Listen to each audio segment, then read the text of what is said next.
नमस्कार दोस्तों, जय हिंद जय भारत। आईटीओ जितेंद्र शर्मा ने और इसके ऊपर के हायर अथॉरिटीज़ ने पहले मुझे सज़ा दिया। सज़ा के रूप में अपार ख़राब किया, ऑन एडमिनिस्ट्रेटिव ग्राउंड पे ट्रांसफ़र किया, एमएससीपी लगने नहीं दिया। ये सज़ा है, एकदम एक्चुअल में सज़ा है। ऑन एडमिनिस्ट्रेटिव ग्राउंड लिखना, अपार डिग्रेड करना और एमएससीपी नहीं लगने देना, ये 3 सज़ा दिया है। और कैट ने ऑन एडमिनिस्ट्रेटिव ग्राउंड के बारे में लिख दिया कि कोचिंग चलाता था जी। अब देखिए, हम जो कहना चाह रहे हैं कि पहले तो मुझे सज़ा दे दिया और अब दोष साबित किया जा रहा है।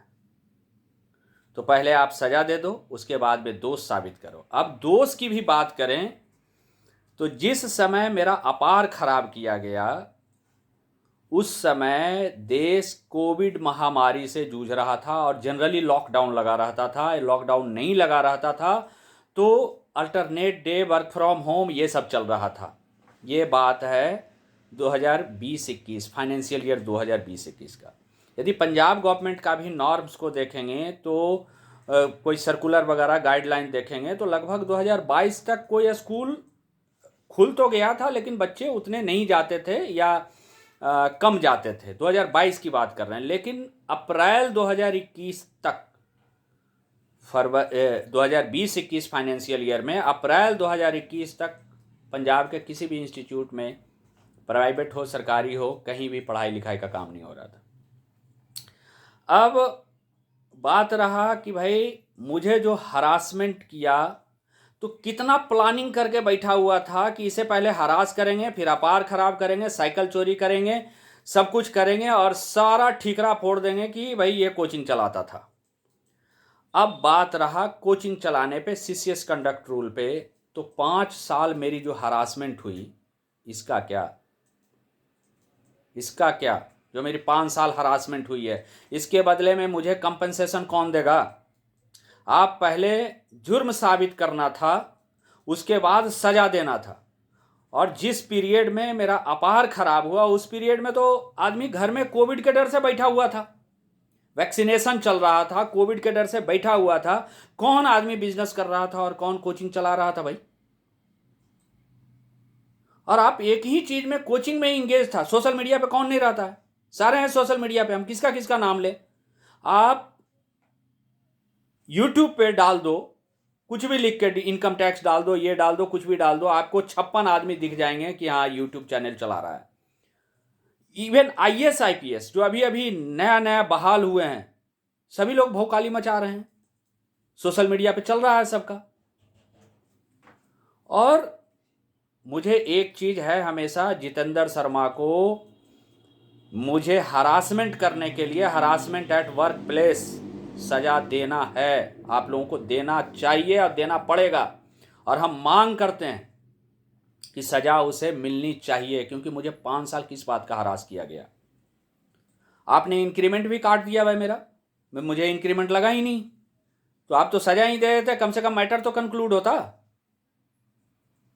जितेंद्र शर्मा को बचाने के लिए और कई सीनियर अधिकारी, जो मुझे कोई बेईमान लिख रहा है, कोई लिखता है serious pointers to dubious nature, sly and dishonest approach. कमाल का है भाई, हमें अपॉर्चुनिटी भी नहीं दी है और हमें बेईमान बोल रहे हो।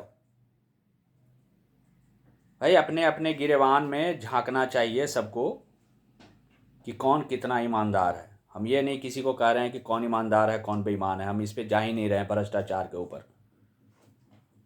लेकिन अपने अपने गिरेबान में सबको झांकना चाहिए कि भाई क्या राजकुमार इतना बड़ा जुर्म कर दिया कि उसको 5 साल लगातार टॉर्चर करते रहोगे? जब मर्जी है एक लेटर निकाल दोगे। जितेंद्र शर्मा को सज़ा मिलेगा तभी ये मुद्दा ख़त्म होगा। और मैं चाहता हूँ कि कानूनी रूप से हो, गैर कानूनी कदम हमें ना उठाना पड़े। मैं चाहता हूँ कि सब कुछ मुद्दा कानूनी रूप से सही हो, क्योंकि जितेंद्र शर्मा की बदतमीजी हम नहीं बर्दाश्त करेंगे। जितेंद्र शर्मा बदतमीजी किया, हाँ उस समय यदि इसके साथ हम बदतमीजी कर लेते ना तो वसूल ही हो जाता। जितेंद्र शर्मा के साथ उस समय हम बदतमीजी कर ही नहीं पाए, हम लिहाज में रह गए, क्योंकि माँ बहन की गालियां तो सबको आता है, किसको नहीं आता है देने। जो डिक्टेटरशिप रवैया है, तो डिक्टेटरशिप का रवैया तो सबके पास होता है, सब चौधरी है अपने अपने घर का, कोई बिना चौधराहट के कोई नहीं है।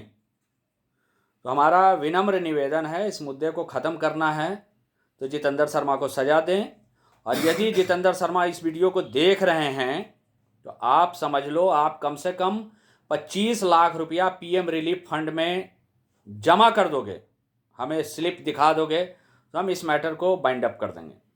यदि आप 25 लाख रुपया जमा नहीं करा सकते हो पीएम रिलीफ फंड में, वो इसलिए कि मेरा 25 लाख रुपया नुकसान हुआ है भाई, और ऐसा क्या है कि सारी गलती मेरी ही है, जितेंद्र शर्मा की कोई गलती नहीं है। जितेंद्र शर्मा को क्या सजा मिला? उसको तो घर में पोस्टिंग मिल गई भाई, कपूरथला, और फिर से प्लान बनाए हुए जलंधर आने का। भाई भेजो इसको भी जम्मू, जितेंद्र शर्मा को, जाएगा ये भी जम्मू में करके आएगा 2 साल, कम से कम 2 साल के लिए तो भेजो।